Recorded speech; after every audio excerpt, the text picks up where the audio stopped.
Hi అండి, ఎలా ఉన్నారు? ఈరోజు చిన్న మినీ వ్లాగ్తో మీ ముందుకు వచ్చాను. ముందుగా అందరికీ శ్రీరామనవమి శుభాకాంక్షలు అండి.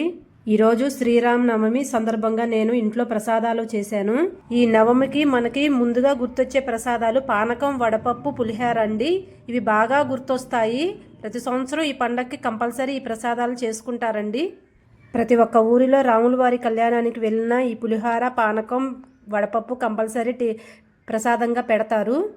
అందుకని నేను ఇంట్లో ఈ 3 ప్రసాదంగా చేశాను. ఈ మూడిటితో పాటు నేను సేమ్యా కూడా చేశాను. మార్నింగ్ 4కి లేచి ఈ ప్రసాదాలన్నీ చేసి పూజ 8 చేసుకున్నానండి. మీరెలా చేశారో, పూజ ఏమేం ప్రసాదాలు చేశారో కామెంట్ చేయండి. నేను చేసిన పూజ ఎలా ఉందో, దేవుడి మందిరం ఎలా ఉందో కామెంట్ రూపంలో తెలపండి.